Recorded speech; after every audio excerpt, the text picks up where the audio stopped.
자, 이어서 하겠습니다. 예, 세상 부분을 제가 좀 급하게 끝내느라고 뒷부분에 조금 덜 했는데요. 하나만 추가하면 결국 이 악한 세상은 심판받게 된다 하는 내용도 끝에 나와요.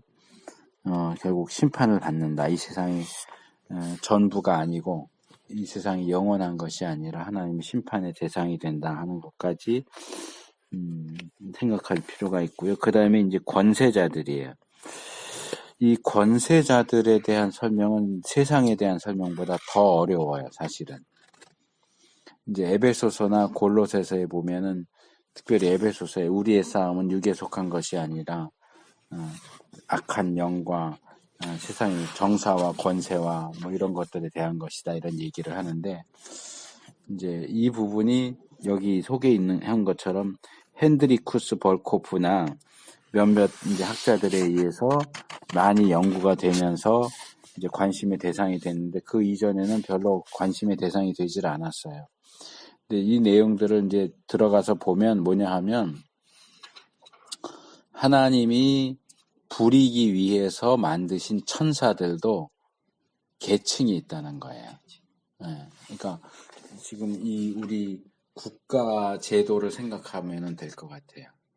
그러니까 대통령이 있고 각 부서에 장관이 있고 차관이 있고 이렇잖아요. 이것처럼 천사들도 천사장이 있고 그 밑에 뭐 정사, 권세, 요게 이제 말하자면 부장, 차장 이런 식의 계층이다라고 생각을 하면 돼요. 그러니까 그런 식으로 체계와 질서가 있는데 그 천사에 속했던 무리 중에 3분의 1이 사탄과 함께 타락을 하잖아요. 그래서 이제 지난번에도 잠깐 베레아에 대한 얘기를 했던 것 같은데, 그래서 우리가 귀신이라고 얘기하는 것들은 사실상 죽은 인간의 영혼이 아니고 타락한 천사가 그 사람의 영혼인 것처럼 속이는 거예요. 귀신이라는 건 없어요. 인간이 죽으면 그 영혼 천국이나 지옥으로 가지 이 지상에 남아 있을 수가 없어요. 그러니까 마치 그것처럼 속이는 거죠, 사탄이. 타락한 천사가. 근데 이 타락한 사탄 밑에 있는 그 3분의 1 되는 타락한 천사들의 무리도 여전히 타락하기 이전의 천사들의 그 계급과 질서를 유지하고 있는 것으로 보인다는 거죠. 그러니까 하나님과 사탄을 비교할 때 여기 이제 그래서 천사론에 대한 얘기와 귀신론에 대한 얘기가 약간 언급이 되는데 하나님과 사탄을 놓고 볼 때 많은 사람들이 오해하는 경우가 있어요. 지난번에 아마 제가 그 C.S. 루이스가 쓴 스크루테이프의 편지 소개했죠. 악마의 편지들. 그거 한번 참고하면 좋겠다고. 거기에 이제 서문에 보면 이 루이스가 그런 얘기를 해요. 사탄이 이 세상 사람들에게 두 가지 방법으로 자기를 속인다. 하나는 사탄이 마치 아이들 동화에 나오는 그런 존재인 것처럼 속인다는 거예요. 애들 만화에 보면 뭐 이렇게 할까 말까 그럴 때 이렇게 천사 조그맣게 나타나고 사탄 조그맣게 나타나서 해 그러고 하지 마 이러잖아요. 그러니까 뭐 꼬리 뾰족한 화살표 같은 꼬리 이렇게 달렸고 삼지창 들고 있고 그런 만화에나 나오는 그런 존재, 애들 이야기에나 나오는 존재, 무시해도 상관없는 존재, 이렇게 방심하게 만들기 위해서 속이고, 또 하나는 자기가 하나님만큼이나 또는 하나님보다 더 능력이 있는 존재인 것처럼 속인다. 그래서 지금 미국에는 사탄 교회가 있어요. 실제로 사탄을 섬기는 사람들이 있어요. 그러니까 좀 듣기는 예전에 한번 들어본 것 같아요. 교회가 있어요. 그래서 하나님 섬기면 별거 없지만 사탄을 섬기면 사탄이 힘을 줘서 힘도 더 세지고 뭐 이런 식으로 이제 주장을 해요. 그래서 그것도 역시 속임수라는 거죠. 사탄은 하나님과 대등한 존재가 아니에요. 피조물이죠. 하나님 만드신 천사인데 타락해서 사탄이 된 거고 능력에 있어서나 여러 가지 면에서 하나님과 비교할 수가 없어요. 그래서 그 중에 하나가 하나님의 경우는 편재라 옴니 프레젠스라고 하는데 그러니까 한 번에 어디에나 계실 수 있는 거예요. 그건 하나님만 가지고 계시는 능력이에요. 편재라고 해요. 어느 곳에서도 계신다. 그러니까 하늘에 계시면서 동시에 내 마음 안에도 계시고 형제님 안에도 계시고 저기 어디 시공간을 초월해서 어디에나 계실 수 있는 건 하나님만의 능력이에요.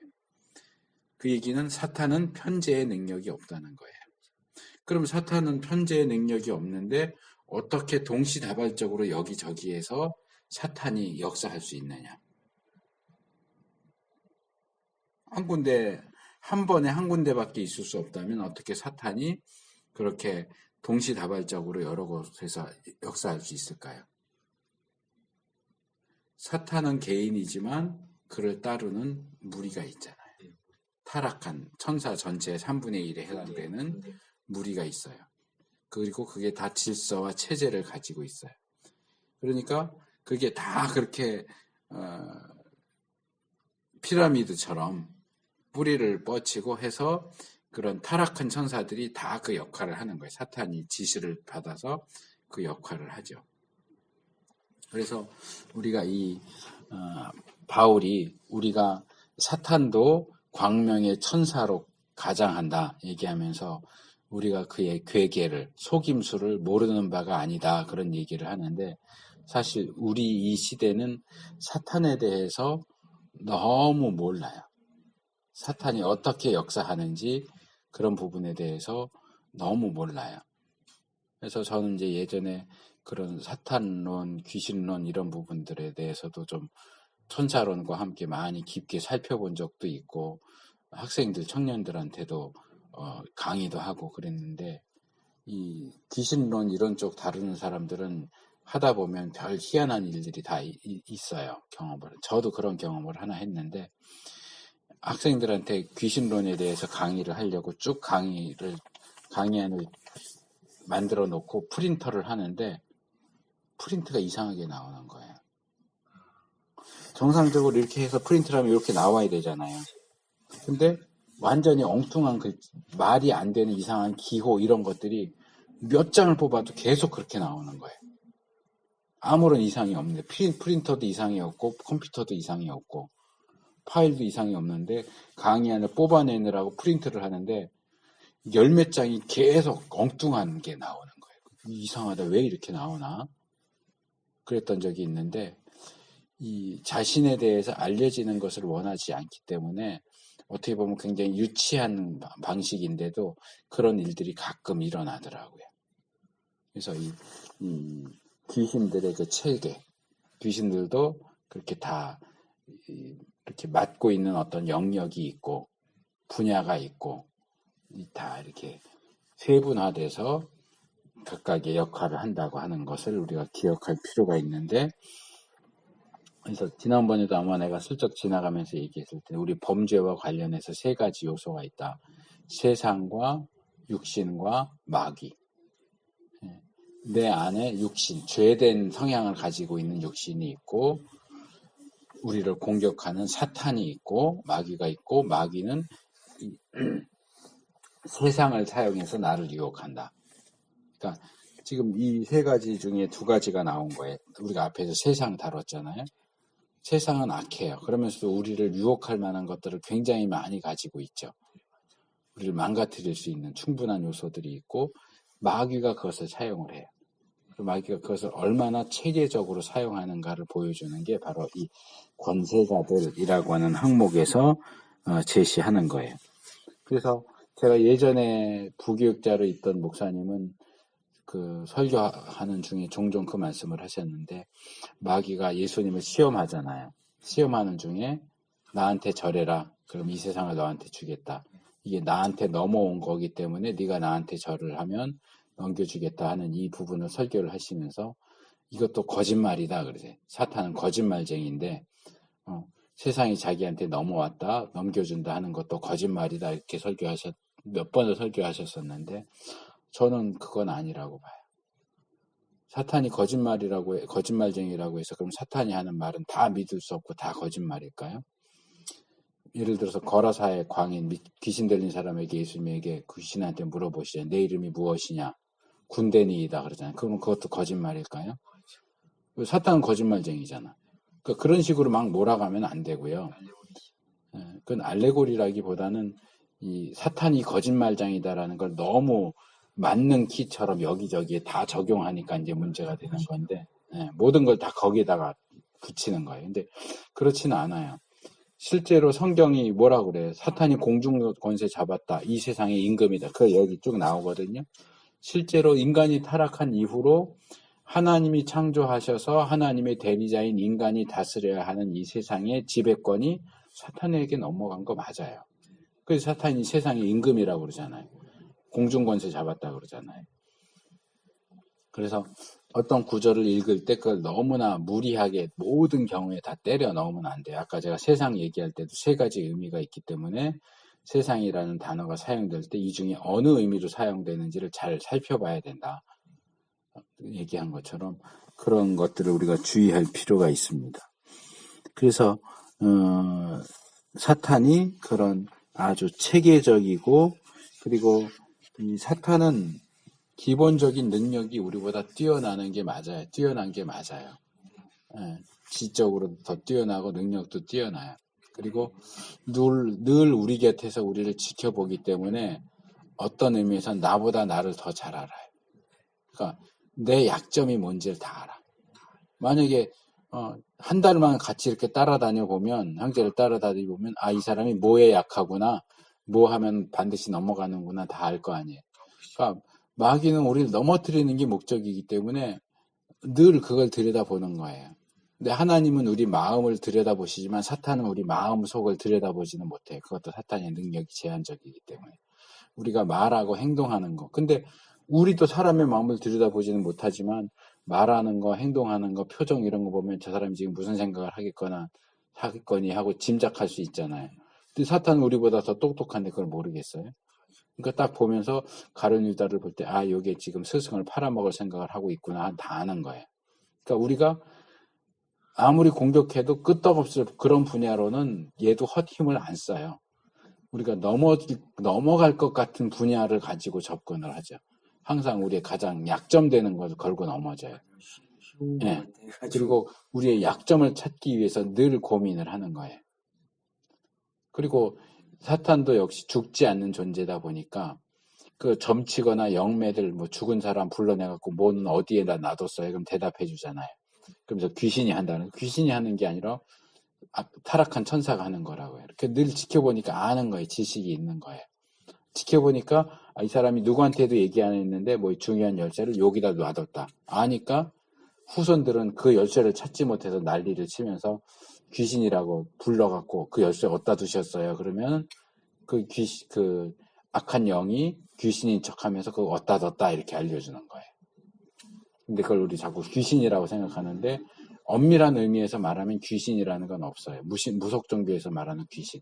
사람이 죽은 영혼이 저승으로 가지 못해서 이 세상에서 떠돌린다. 그런 개념은 성경에 없어요.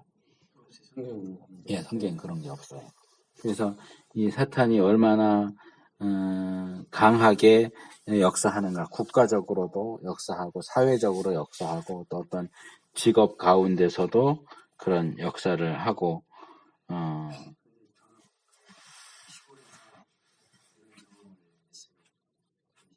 저녁에 잠을 자는데 이게 우리 아버지 어머니 이건 불교거든요.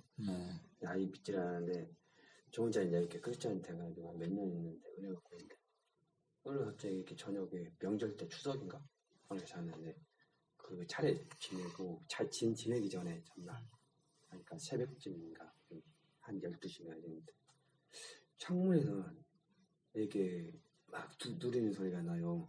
그래갖고 또 이상한 음성이 나더라고. 이게 사탄들의 음모를 방해하는 거구나. 믿는 사람들 싫어하잖아요. 사탄들이, 귀신들이. 그런 경험 한번 봤고요. 또 잠자리에 어머니한테 이렇게 안수 능력 없지만 은혜를 많이 받아서 한번 안수를 기도를 해봤어요. 잠깐 이렇게 눈 딱 감았는데 우리 어머니 몸속에 그 이상한 영혼이 있더라고. 이렇게 손톱이 길고 이 몸에 귀신이 있다는 거를 내가 거기서 느꼈어요. 근데 안수는 조심해야 돼요. 안수 받는 것만 조심해야 될 게 아니고 안수하는 것도 조심해야 돼요. 왜냐하면 이제 안수는 기본적으로는 뭔가를 전달한다는 개념이거든요.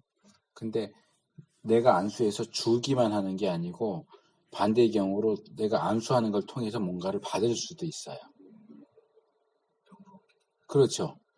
받을 수도 있기 때문에 안수도 조심해야 돼요. 그러니까 함부로 하면 안 돼요. 함부로 받아도 안 되지만 함부로 하는 것도 조심해야 돼요. 그래서 여기 지적 구조에 대한 얘기도 나와요. 그러니까 예를 들면 이런 거죠. 진화론. 진화론을 주장한 것은 찰스 다윈이지만 사탄이 진화론을 사용을 하는 거예요. 모든 영향에 진화론이 작용을 해요. 그러니까 나쁜 그 사고 방식이 사람들의 마음을 사로잡아서 올바르게 생각하지 못하도록 하는 그런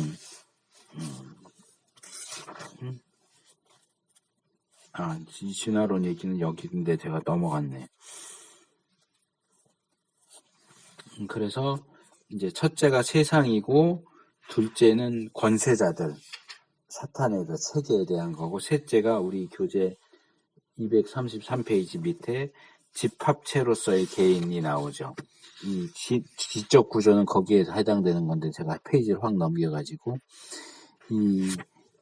우리가 집단 사회를 그냥 단순히 개인의 합, 그러니까 결국 집단도 한 사람 한 사람이 모여서 된 거 아니야 이렇게 생각할 수 있는데 이거 보통 시너지 효과라고 그러잖아요. 그래서 1 더하기 1은 2 항상 그렇게 되는 게 아니고 뭔가 합이 잘 맞으면 1 더하기 1이 3이 될 수도 있단 말이에요. 그러니까 이 집단은 단순히 개인 10명이 모여서 10명의 집단, 그러면 개인 한 사람이 1씩의 힘을 가져서 집단은 100명이 모이면 100의 힘을 발휘하느냐 하면 그렇지 않아요. 집단은 또 그 이상의 힘을 발휘하거든요. 그렇기 때문에 이 집합체로서의 개인, 집합체와 개인을 꼭 대등하게만 볼 수는 없다. 이 집합체는 또 그것 나름대로의 또 특수한 힘을 가지고 있다 하는 거예요. 그래서 이 집합체로서의 개인을 얘기할 때 어떤 여기 234페이지 제일 밑에 단에 보시면 정치적 실체라는 걸 얘기하죠. 정치권. 그러니까 정치라고 하는 분야가 인간 집단을 이상하게 만들어요. 저도 지금도 이상하게 생각하는 게 예전에 뭐 김동길 교수나 이런 분들 그냥 교수로서 이렇게 할 때는 얼마나 그분이 똑똑하고 그 정치에 대해서도 잘 비판하고 이랬는지 몰라요. 근데 그런 똑똑한 부분이 자기가 실제로 국회의원이 되니까 힘을 못 써, 전혀. 왜 똑똑한 사람들이 그전에는 잘만 말하더니 왜 국회의원이 돼서는 아무것도 못하지? 이런 생각을 이제 종종 하는데 그게 정치권으로 들어가면 그런 개인적 특성이 발휘가 잘 안 되는 것 같아요. 그러니까 아무리 튀는 애도 군대 가면 또 그 군대 안에서는 또 안 되잖아요. 그런 거하고 비슷하게 그런 것들이 작용을 해요. 그래서 개인이 아무리 뛰어나도 어떤 집단에 소속이 되면 그 집단의 그 테두리와 그런 범주를 벗어나기가 쉽지가 않아요. 그러니까 어떤 정치적인 체제, 그러니까 한국의 정치 상황을 생각하면 뭐 요즘 누가 대통령 돼야 된다고 그렇게 주장하는 사람들이 있지만 물론 특출난 사람들이 있기야 하겠죠. 근데 그 안에서 정말 하나님의 특별한 은혜가 아니면 대부분 그냥 매몰돼요. 그냥 파묻혀버리더라고요. 이런 정치 체계, 또 여기 넘어가면 경제적인 체계 또 중간에 나오고요. 그리고 이제 지적 구조도 마찬가지고요. 진화론적인 사고가 이렇게 쭉 퍼지면, 그러니까 이 부분은 사실은 더 좀 봐야 하는 부분이기는 하지만 예전에 그 복음과 상황이라는 잡지가 있었어요. 지금도 있기는 한데 이제 예전에 제가 볼 때는 그 믿는 친구 중에 젊은 친구인데 이 과학 철학을 다룬 전공한 사람이 장대익이라고 하는 사람이 있었어요. 사람이 이제 거기에 진화론과 관련된 기고도 하고 어떻게 신앙적인 입장에서 과학이나 진화론을 제대로 봐야 될까 하는 그런 글을 쓴 걸 제가 보면서 이 사람은 젊은 친구인데도 참 생각이 좋다 그랬는데 나중에 이 사람이 진화론 쪽으로 넘어가 버렸어요. 처음에 진화론을 반대하던 사람이 진화론 쪽 더 가까이 가버렸어요. 마치 지난주에 살펴본 알미니우스가 원래 칼빈주의자인데 잘못된 가르침을 배격하려고 연구하다가 오히려 반대의 입장으로 넘어가서 알미니안주의가 된 것처럼 좀 그래서 되게 아쉽다라는 생각을 하거든요. 근데 그런 식으로 이런 지적인 구조를 다루다 보면 내가 그쪽으로 넘어가는 그런 경우도 있는데 이런 정치 체제, 경제 체제 또는 문화 또 이런 어떤 지식적인 부분들 이런 것들도 사탄이 다 사로잡고 있기 때문에 이제 그런 부분에 있어서 그리스도인들이 정말 기도하는 가운데 정신을 차리고 그 영역들을 회복하려고 노력하는 것이 필요하다. 그래서 이제 이 부분과 관련해서는 이 교재에는 안 나오지만 화란의 신학자이자 정치가이기도 했던 아브라함 카이퍼라는 사람이 있어요. 굉장히 중요한 인물인데 그 방송에서 들어본 거. 그래요? 예, 나왔을 수도 있죠. 유명한 사람이니까. 이 아브라함 카이퍼가 주장한 것 중에 하나 뭐가 있냐면 영역 주권이라는 게 있어요. 영역 주권. 그러니까 그게 뭐냐 하면은 하나님은 이 세상 모든 것을 창조하신 분이고 이 세상의 모든 것이 하나님 거라는 거예요. 저도 좀 그런 성향이 있지만 특별히 우리나라 사람들은 그렇잖아요. 우리 한국의 정치권 그러면 아예 이건 도리도리. 이건 어쩔 수 없어. 원래 정치하는 애들이 다 그렇지. 그리고 아예 상대를 안 하려고 하는 그런 태도를 취할 때가 있거든요. 근데 그러면 안 된다는 거예요. 정치가 썩고 정치가들이 썩어서 정말 너무 보기 흉하게 되어 있을지라도 정치 역시도 하나님이 만드신 하나의 영역이라는 거죠. 그 영역이 지금 왜 이렇게 됐느냐? 사탄이 그걸 사로잡고 있기 때문에 사탄의 손에서 들어갔기 때문에 정치 영역이 이렇게 된 거다. 그럼 우리 믿는 사람들이 그거를 그냥 사탄에게 내줄 거냐? 아니다. 그 정치 영역에서도 예수님이 주님이 되시도록 그 영역에 대한 주권을 찾아와야 된다. 이게 영역 주권이에요. 그러니까 정치의 영역에서도 예수님이 주님이 되시게 하자. 문화의 영역에서도 그걸 믿지 않는 사람들에게만 다 넘겨버릴 것이 아니라 믿는 사람들이 더 적극적으로 들어가서 그 영역을 찾아오자. 경제의 영역도. 이게 이제 영역 주권이 얘기하는 게 그거거든요. 그러니까 모든 그 영역들을 우리가 믿는 사람들이 나가서 되찾아와야 한다. 주님이 그 영역의 주님이 되시도록 찾아와야 한다라고 하는 게 이 영역 주권 이론이에요. 그건 기억할 필요가 있어요. 예. 예. 그러니까 과학 영역도 진화론을 주장하는 과학자들이 많으니까 그럼 니들이 다 해 그럴 게 아니고 믿는 사람이 신앙을 가지고 과학을 해서 이 과학이 하나님께 영광을 돌리는 과학이 될 수 있게 해야 된다는 거죠.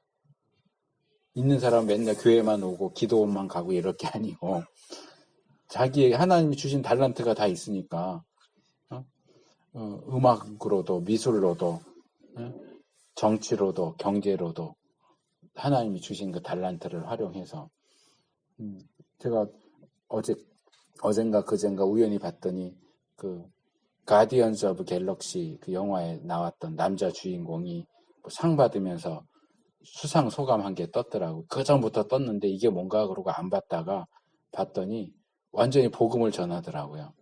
그 친구가. 딱 나와갖고 얘기하더니 우리 다음 세대에게 할 말이 있다고. 그러더니 하나님 살아계신다고. 하나님 여러분 사랑한다고. 기도하기를 배워라고. 그래서 복음을 전하더라고요. 그러니까 저도 그 사람 믿는 사람인지 몰랐어요. 이름도 잘 기억이 안 나니까. 그렇게 믿는 사람들이 그런 영역에 들어가서 근데 막 거기 이제 그 식장에 참석했던 사람들이 막 환호하면서 박수치고 이러더라고요. 그러니까 그런 믿는 사람 한 사람이 연예인 한 사람이 믿어야 된다 그러면 그 파급력이 굉장히 크잖아요. 그러니까 그거를 연예인 영역 다 더럽고 지저분하고 믿는 사람은 그걸로 가면 안 돼. 이러고 그냥 내 던질 게 아니고 들어가서 그것을 신앙적으로 변화시키고 바꾸려고 하는 그런 태도가 필요하다. 그래서 한국 교회는 특별히 이 반문화적인 그런 게 좀 강해요. 그러니까 예수를 잘 믿으면 세상과 멀리 떨어져야 있어야 하고, 세상은 더러운 곳이고 가까이 가면 안 되고 상대하지 말아야 되고, 근데 그렇지 않다는 거예요. 이게 올바르지 못한 문화가 아니에요.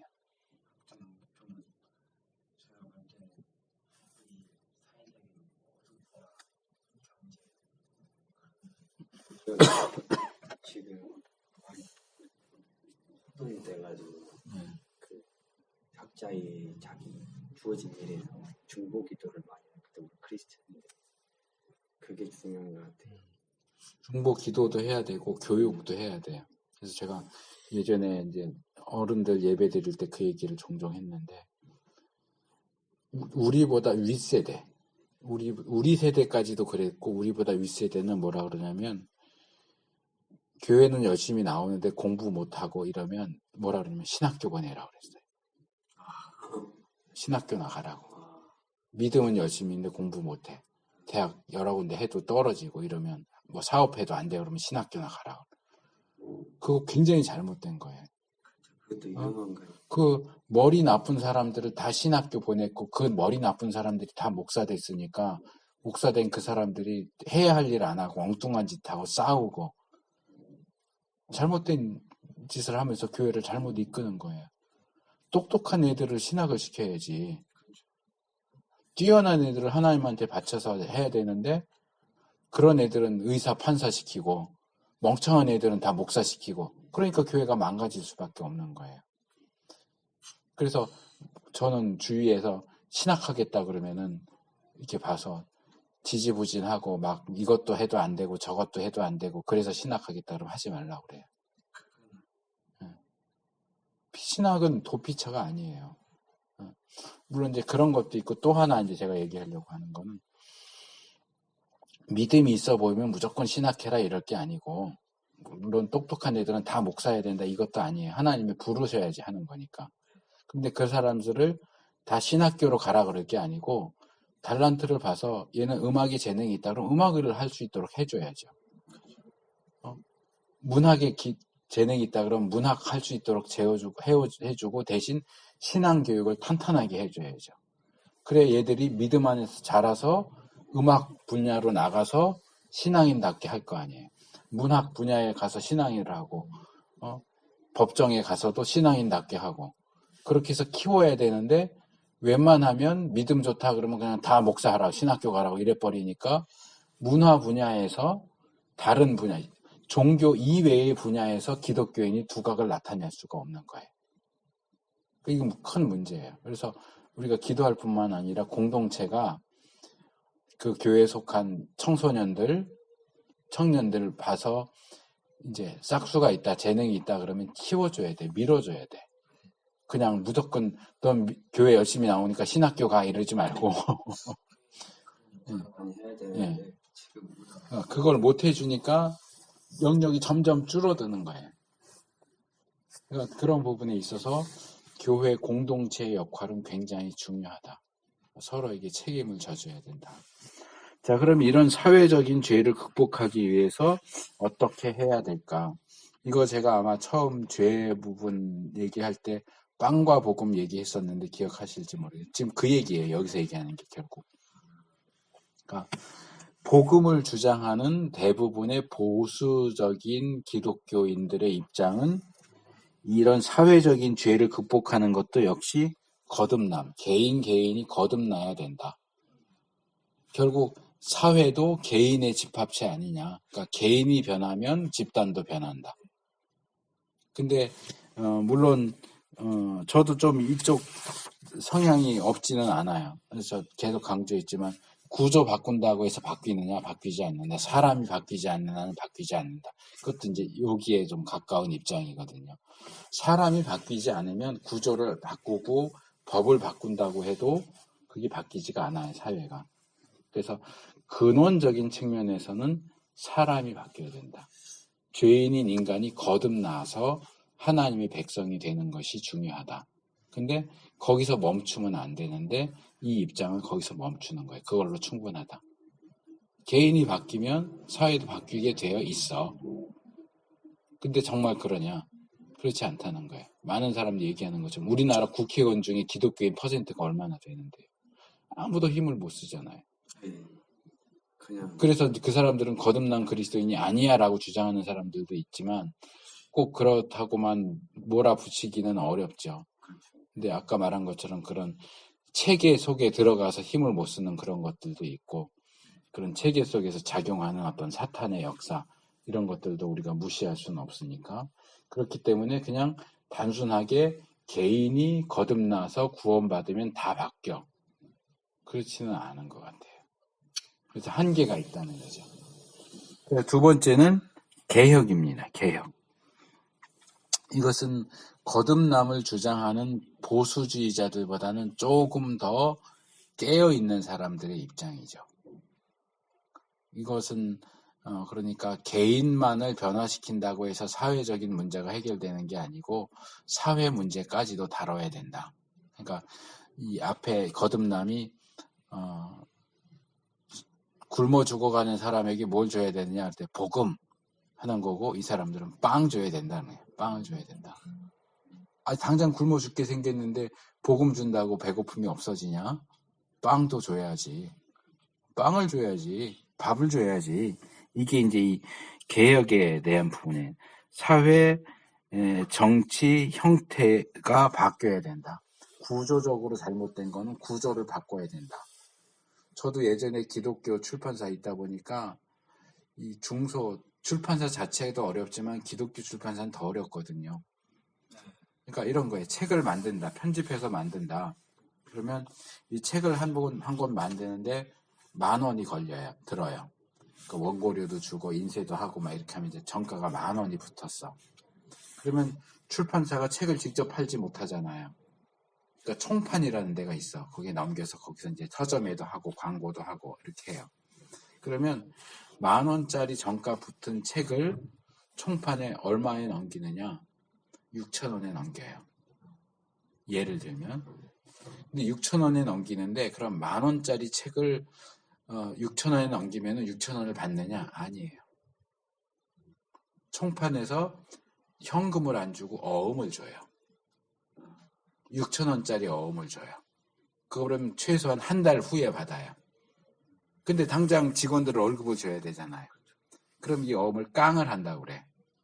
그러니까 6,000원짜리인데 이걸 지금 현금으로 바꿔주시오. 그러면 6,000원으로 바꿔주는 게 아니고 이자니 뭐니 떼갖고 한 4,500원 이렇게 주는 거예요. 그 깡을 하는 사람이 있는데 그 총판하는 사람이 자기가 깡을 해줘. 그러니까 10,000원짜리 책을 6,000원짜리 어음을 주고 사고는 그 자기 어음을 도로 자기가 사가지고 4,000원을 주는 거야. 그러니까 결국 10,000원짜리를 4,000원에 사는 거야. 그러니까 이게 구조가 그런 거예요. 구조가 그래. 그러니까 대기업에서 작은 기업에 하청 준다 그럴 때 어음으로 하거든요. 그러면 죽어나는 거예요. 작은 데는. 당장 물건은 해서 만들어서 줬는데 돈이 안 나와.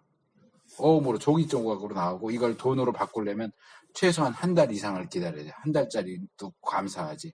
막 3달짜리, 6달짜리 주면 당장 봉급을 줘야 되는데 그걸 어떻게? 그러니까 대기업에서 작은 기업에게 하청을 할 경우에는 현금으로 지불한다. 이렇게 구조를 바꿔주면 그런 문제가 안 생기는데 구조 자체가 그럴 때 어음으로 지불해도 된다. 이렇게 돼버리니까 그걸 악용하는 거예요. 그러니까 이게 구조적인 모순이 되는 거예요. 바로 힘내는 게 아니라. 그러니까 너무 힘든 거야. 기독교 출판사, 중소 출판사들이. 그러니까 월급이 안 나와, 제때. 그러니까 이런 문제에 부딪혔을 때 예수 잘 믿으세요. 이런 거 갖고 해결이 되느냐고. 그건 법을 아예 이 기업들 사이에 그런 것들을 할 때 이런 경우에 어음으로 하지 말고 현금으로 지불해라. 이런 식으로 법을 바꾸면 그렇게 못 하잖아요. 그러니까 여기 개혁이라고 하는 게 그거예요. 그럼 법을 바꾸자. 구조를 바꾸자. 이런 불합리한 구조. 약한 자들이 더 약해질 수밖에 없고 손해를 볼 수밖에 없는 구조를 그대로 놔두고 갈 게 아니고 그냥 너 예수 믿고 죽으면 천국 가니까 참어 이럴 게 아니고 구조를 바꾸면 될 거 아니냐. 이게 이제 이 개혁을 주장하는 사람들의 입장이 그거예요. 근데 그 전에도 얘기했지만 그럼 구조만 바꾼다고 해서 다 바뀌냐? 구조가 바뀌면 또 어떻게 해서라도 또 자기들의 이익을 챙기는 사람들이 나와요. 법망을 피해가는 거죠. 사기꾼들이 하는 게 그런 거잖아요. 그러니까 이 돈과 관련돼 있을 때 사람들이 얼마나 머리를 잘 쓰는지 몰라요. 그러니까 이 개혁도 역시 완벽하지 않다. 한계가 있다. 그래서 거기서 한 걸음 더 나가서 주장하는 게 뭐냐면 혁명이에요. 그러니까 아주 순한 사람들은 개인이 예수님 믿으면 돼 이렇게 하는 거고, 조금 괄괄한 사람들은 야 그거 갖고 되겠냐? 개혁을 해야지. 근데 더 강성인 사람들은 야 개혁 갖고 안 돼. 혁명을 해야 돼. 그러니까 첫 번째는 복음을 주면 돼. 그리고 두 번째는 빵 주면 돼. 이 사람들은 빵 줘 갖고 안 된다는 거죠. 이런 거죠. 우리가 지금 북한 주민들 굶는다고 쌀 주고 갖다 주면 그게 주민들한테 가냐는 거죠. 가정이 있죠. 우리가 줘도 빵 줘봐야 소용이 없어. 이런 것들은 두들겨 패야 돼 이렇게 나오는 거예요. 그러니까 북한 주민들이 그 공산당을 때려 눕힐 수 있도록 총을 줘야 돼 이렇게 하는 게 혁명인 거예요. 지난번에 제가 해방신학이나 이런 거 얘기하면서 WCC 얘기하면서 우리 장로교가 통합 측하고 합동 측하고 갈라진 게 이 WCC 가입 문제 때문이다 얘기하고, 그 당시 WCC가 주장한 선교가 뭐냐?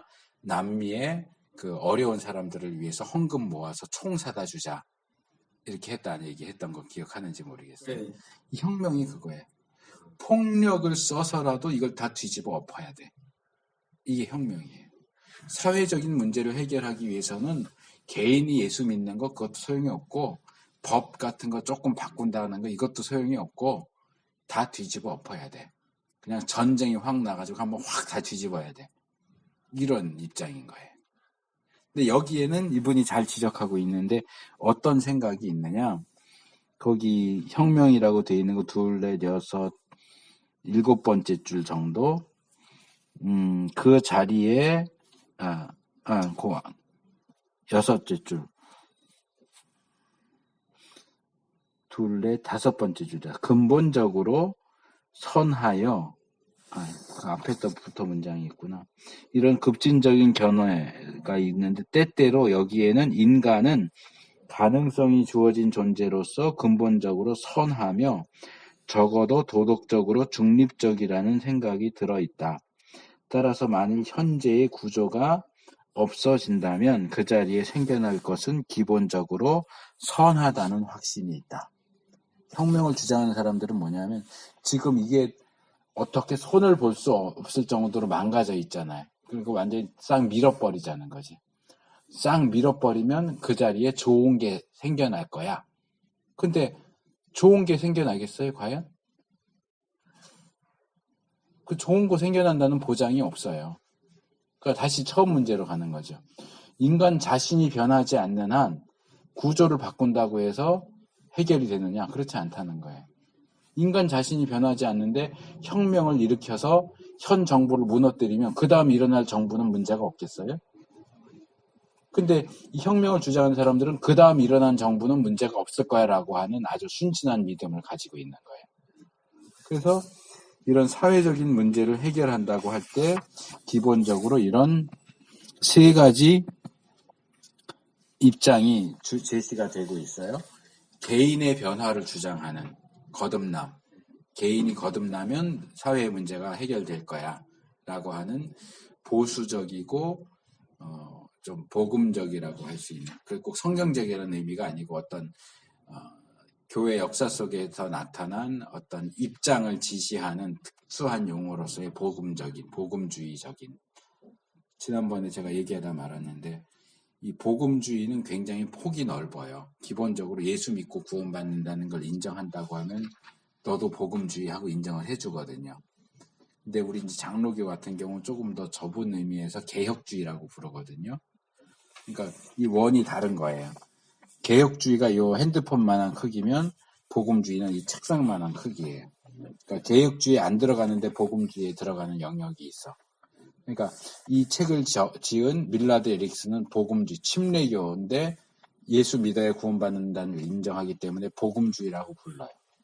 그런데 그러면 어려서 죽은 영유아의 구원은 어떻게 되느냐라고 할 때 우리 개혁주의 장로교에서는 하나님의 예정에 따라서 구원받는 아이도 있고 못 받는 아이도 있다라고 하지만 이 침례교인 이 밀라드 에릭슨 입장은 어린아이는 무조건 구원받는다. 달라요. 입장이 달라요.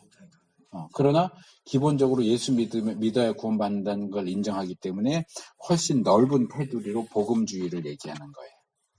근데 복음주의가 다 개혁주의랑 일치하지는 않아요. 개혁주의에 들어가 있지 않은 많은 부분이 여기에 들어가 있는 거예요. 그래서 제가 지금 이 개인이 믿어서 거듭나면 사회적 문제가 해결된다라고 하는 입장이 보수적이고 복음주의적인 입장이다라고 할 땐 그런 의미에서 복음주의를 얘기하는 거예요. 기독교 역사 안에서 이야기되는 어떤 특정한 입장으로서의 복음주의적인 입장. 그 다음에 개혁을 주장하는 조금 더 급진적인 입장. 영혼의 문제만을 다뤄서는 구원의 문제를만 다뤄서는 사회적인 문제는 해결되지 않는다. 구조를 바꿔야 된다. 법을 바꿔야 되고 시스템 자체를 바꿔야 된다. 변혁을 일으켜야 된다. 그러니까 이게 이제 조금 사회 구원을 얘기하는 조금 급진적인 사람들이고 거기서 더 급진적으로 아주 가장 급진적인 데로 가면 혁명을 일으켜야 된다. 법, 제도 정도 바꾸는 걸로는 해결할 수가 없어. 완전히 무너뜨려야 돼. 총칼 들고 싸워서 쫓아내고 다 죽여버리고 새롭게 세워야 돼. 새로운 나라를 세워야 돼. 그래서 이 부분에서 이제 하나 더 얘기할 게 있는데 이 프란시스 셰퍼가 쓴 그리스도인의 선언이라는 책이 있어요. 성광문화사에서 좀 오래된 책. 셰퍼. 예. 프란시스 셰퍼가 쓴 그리스도인의 선언이라고 하는 책이 있는데 그러니까 이것은 자유주의 선언이라고 해서 인문주의 선언인가 자유주의 선언이라고 해서 이 신앙 바깥에 믿지 않는 사람들이 인간의 이성과 자유를 중시하면서 낸 선언문이 있어요. 그래서 거기에 반대하면서 우리 기독교적인 입장인 어떤 것인가를 쓴 건데 그 내용 중에 하나 뭐가 나오느냐 하면 그리스도인의 저항권에 대한 얘기가 나와요. 그 저항권은 뭐냐면 지금 이 거듭남과 개혁과 혁명과 관련해서 생각해 볼 수 있는 부분인데요. 이런 거예요.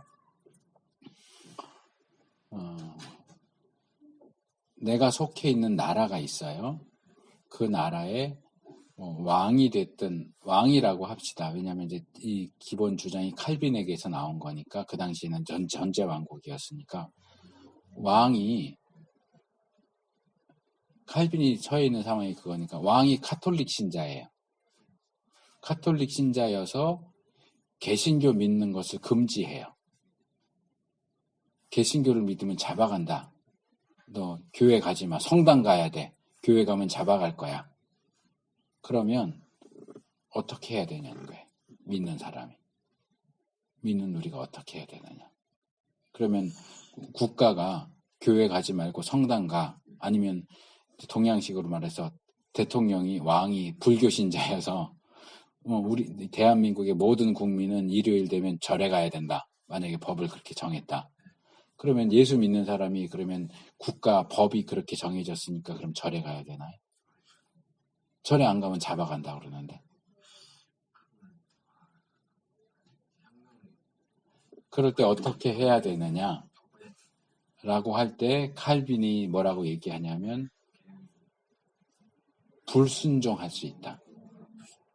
국가가 모든 사람은 일요일이면 절에 가라고 법을 정했을지라도 그게 우리 신앙 양심에 위배되면 거기에 순종하지 않을 수 있다. 불순종권이 있다. 근데 우리가 불순종하는데 그래? 그러면 말든지 이렇게 하는 게 아니고 나라에서 더 강압적으로 또 그러면 잡아갈 거야, 때릴 거야, 죽일 거야 이러면 어떻게 해야 되느냐. 불순종해갖고 문제가 해결되지 않고 더 심각한 박해가 온다면 어떻게 해야 될까?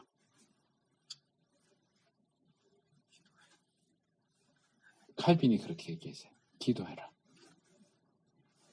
그게 칼빈의 답이에요. 기도해라. 국가 지도자가 우리 신앙 양심에 위배되는 결정을 내리고 강요할 때 불순종까지는 할 수 있다. 그러나 그 이상의 압력이 올 때 어떻게 해야 될까? 기도해야 된다. 이게 칼빈의 주장이에요. 근데 이제 영국적으로 내려오면 사무엘 러더퍼드 또는 루더퍼드라고 하는 사람부터 해가지고 나오는 게 뭐냐면 저항권을 주장을 해요. 그럴 때 저항해야 된다. 불순종하고 불순종해서도 해결이 안 되고 잡아간다. 그러면 어떻게? 잡아가면 그냥 잡혀갈 수밖에 없는 건데 칼빈은 그럼 잡아가면 그냥 잡혀가 이렇게 말했다고 한다면 이 루더퍼드 같은 사람은 저항해야 된다. 맞서서 싸워야 된다. 그게 잘못된 거니까. 그래서 이제 그것도 조금 온건한 쪽이 있고 강경한 쪽이 있는데 그러니까 이게 온건한 쪽은 개혁 정도 되는 거고 강경한 쪽은 혁명 정도 되는 거예요. 어디까지 가능하냐? 심하면 무기를 들고 그 악한 통치자를 쫓아낼 수도 있다. 그 논리가 뭐냐 하면 로마서 12장에 있는 것처럼 모든 권세는 하나님이 세웠다고 그러거든요. 그러니까 하나님이 제일 위의 통치자고 하나님이 인간 사회에서 왕을 지도자로 세워주셨어요. 왕으로 세워졌다는 건 하나님이 그를 왕으로 세워주셨다는 거고 우리는 백성이잖아요. 그러면 우리가 하나님에게 복종하듯이 하나님이 세우신 왕에게도 복종을 해야 된다는 거예요. 그러니까 거기에 근거해서 칼빈은 복종해라. 그런데 우리 신앙 양심에 어긋나는 걸 요구한다면 불복종할 수 있다. 그러나 불복종하는데도 더 억압적으로 하면 어떡하냐? 그럼 기도해라. 근데 이제 루더포드 같은 경우는 불복종하고 불복종해도 계속 그러면 싸워라. 왜 불복종 싸울 수 있느냐? 하나님이 왕을 세우실 때는 이 왕이 하나님의 뜻을 행하라고 세우신 건데 지금 왕 자신이 하나님의 뜻에 불복종하는 거 아니냐? 어디 하나님 왕을 세우실 때 일요일 되면 다 절에 가, 교회 가지 말고 이렇게 하라고 왕 세워줬겠냐 말이에요. 그러니까 왕은 왕 자신이 자기를 왕으로 세운 하나님에게 불복종하니까 이 왕은 왕으로서의 권위를 잃어버린 거나 마찬가지다. 그렇다면 우리도 그런 권위가 없는 왕에게 복종해야 할 필요가 없다. 하나님의 뜻에 위배되는 그런 지도자라면 우리가 무기를 들어서라도 쫓아내고 제대로 된 지도자를 세울 수 있어야 한다. 이게 이제 시민 저항권에 대한 기독교인의 저항권에 대한 가르침이에요. 그게 이제 사무엘 루더포더로 해갖고 이제 프란시스 셰퍼도 그런 입장이에요. 그래서 이게 스펙트럼이 굉장히 넓어요. 한쪽 끝에는 이제 순한 칼빈. 그래서 불복종까지는 할 수 있어. 그런데 그래도 안 되면 기도해. 기도해. 이쪽 끝에는 저항할 수 있어. 하지 마. 안 하겠다는 애들 억지로 하면은 같이 몸싸움 해서라도 하지 마. 잡아간다 그러면 왜 잡아가냐 그러고 싸워. 저쪽 끝에 가면 총 들고 오면 너도 총 들고 싸워. 쫓아내. 여기에 이제 속하는 사람이 본회퍼라고 하는 독일 신학자예요. 젊어서 죽은 아마 들어보셨을 거예요. 디트리 본회퍼 같은 사람은 나치 시대에 살았던 사람인데 히틀러가 나서서 그렇게 못되게 하니까 이 사람은 목사인데도 히틀러 암살 계획을 세웠어요. 저런 건 죽여야 돼. 그래서 암살 계획을 세웠는데 배신자가 생겨서 일주일 전인가 발각돼서 잡혀가서 그 암살 시도 일주일 전에 잡혀가서 감옥에서 죽었어요. 그러니까 그런 나쁜 지도자는 죽일 수도 있다라고 하는 게 이 시민 저항권의 가장 이제 저쪽 끝에 있는 입장이에요. 그게 이제 개혁의 입장하고 아주 비슷하다고 말할 수 있겠죠. 그래서 우리가 이런 사회적인 죄를 다룰 때 어떻게 해야 할까? 여기서 잘 정리를 해주고 있는데요. 마지막 페이지 보면 만일 악이 본성상 개인적, 인격적인 동시에 사회적이라면, 그러니까 이 죄라고 하는 것이 개인적인 특성과 사회적인 특성을 다 가지고 있는 것이라면 그것은 하나의 전략만으로 공략되기보다는 전략들의 연합에 의해 공략되어야 한다. 그러니까 죄가 개인적인 특성만 잘 가지고 있다면 거듭남으로 충분하겠죠. 개인이 변화하면 문제가 해결되겠지만 죄가 개인적인 특징만 가지고 있는 게 아니라 사회적인 특징도 가지고 있다면 사회적인 어떤 개혁이나 법을 바꾸거나 구조를 바꾸기 위한 시도도 되어야 한다. 그러니까 이분은 거듭남과 개혁까지 우리가 할 수 있다. 저도 같은 입장이에요. 그러나 혁명은 좀 심하다. 예수님이 비폭력에 대한 가르침, 왼뺨을 때리면 오른뺨을 돌려대라든지, 오리를 가자 그러면 십리를 가라 그러거나, 속옷을 달라 그러면 겉옷을 줘라, 이렇게까지 하셨던 그 가르침에 비하면 믿는 사람이 무기를 들고 상대방을 죽이면서까지 사회적인 죄를 없애기 위해서 한다고 하는 건 좀 너무 지나치다. 우리 믿는 사람이 할 수 있는 것은 개인의 거듭남과 개혁, 시스템을 바꾸는 그런 정도까지 가능할 수 있다. 예. 그래서 이렇게 해서 이제 우리 이 죄론에 대한 것도 다 끝났고요. 이제 이번 학기 인간론과 죄론에 대한 모든 내용이 끝났습니다.